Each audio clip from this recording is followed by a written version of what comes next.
जिंदगी में सफल होने के लिए सबसे ज्यादा महत्वपूर्ण अगर कुछ है तो वह है बुद्धिमानी। जीवन में आगे बढ़ने के लिए अगर सबसे ज्यादा महत्वपूर्ण अगर कुछ है तो वह है बुद्धिमानी।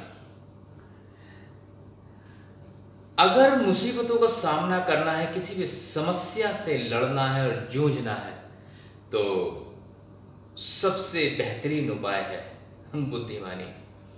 अंततः यकीन मानिए, जब इस दुनिया का उद्गम हुआ, अब से कई करोड़ साल पहले बताया जाता है कि इस धरती पर डायनासोर का राज था, जो शक्तिशाली हुआ करता था, शारीरिक रूप से मजबूत हुआ करता था और वो पूरे विश्व पर राज किया करता था। परंतु गॉन आर द डेज, अब वो दिन जा चुके हैं जब सबसे मजबूत शरीर वाला जानवर इस दुनिया पर राज करता था, और आज इस दुनिया पर सबसे कम मजबूत शरीर वाला जानवर राज करता है। जिसका शरीर सबसे ज्यादा कमजोर है वो इस दुनिया पे राज करता है। जी हाँ, मैं बात कर रहा हूं मनुष्य की, मैं इंसान की बात कर रहा हूं। इंसान जिसके पास शेर के जैसे घातक पंजे नहीं है, शेर के जैसे घातक दांत नहीं है, और बाकी जानवरों में जो शारीरिक क्षमताएं हैं वो इंसान के मुकाबले कहीं ज्यादा है। इंसान का शरीर इतना कमजोर है कि एक छोटे से जहरीले कीड़े के द्वारा काटे जाने पर भी इस इंसान की मौत हो सकती है।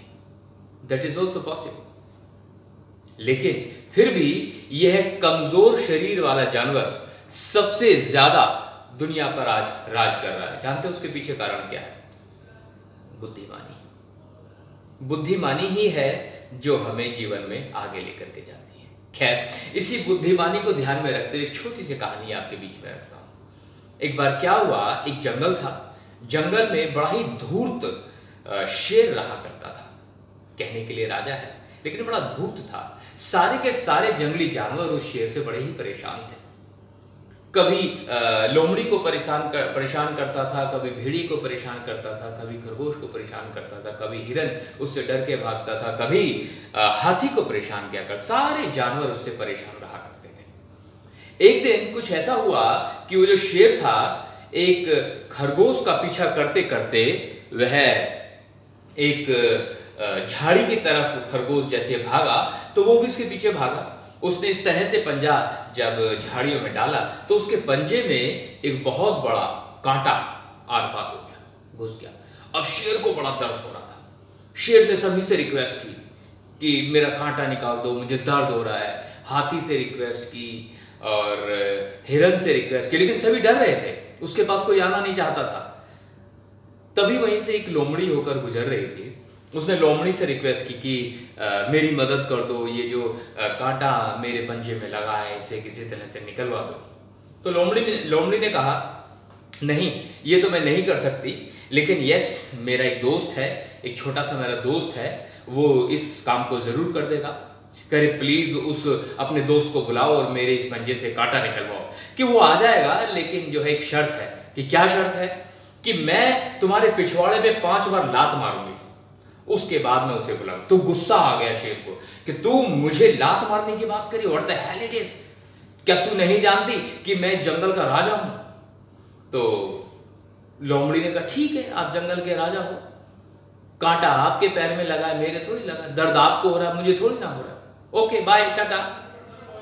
तो शेर ने कहा, अरे रुको भाई रुको, ऐसे कहां जा रही, रुको, अगर तुम्हारी यही इच्छा है तो मेरे को सोचने का मौका दो। तो उसने सोचा कि इससे मैं लात लगवा लेता हूं, और जैसे ही जो इसका कोई छोटा सा जानवर दोस्त आएगा वो मेरा कांटा निकालेगा तो मैं उसे मार के खा जाऊंगा।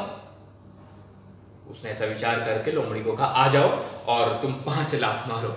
तो लोमड़ी ने शेर के पीछे जाकर के किक मारनी शुरू की। 1 2 3 4 5 5 लातें मारी। और फिर थोड़ी देर में उसका दोस्त आया। उसका दोस्त, आपने देखा होगा, छोटा सा जानवर सेही कहते हैं उसे, उसके शरीर पर बड़े लंबे लंबे कांटे होते हैं। अब वो सेही आया, उसने जो है शेर का कांटा निकाल दिया। अब शेर जो मनी मन सोच रहा था कि मैं इसे, उसका जो जानवर आएगा जो मेरा कांटा निकालेगा, उसका जो दोस्त होगा, उसे मैं मार के खा जाऊंगा। लेकिन सेही जिसके शरीर पे इतने सारे कांटे हैं, उसे कैसे मार के खाएगा? तो अपने गुस्से को शेर को अपने आप ही पीना पड़ा। तो आप समझ सकते हैं कि बलिष्ठ को, ताकतवर को केवल एक ही चीज हरा सकती है, वो है आपकी बुद्धिमानी। तो लोमड़ी की बुद्धिमानी ने शेर को भी लोहे के चने चबा दिए। तो दोस्तों, मैं आपसे उम्मीद करता हूं कि हम अपने जीवन में अपने सपनों को साकार करने के लिए, आगे बढ़ने के लिए हम अपनी बुद्धिमानी का परिचय जरूर दें।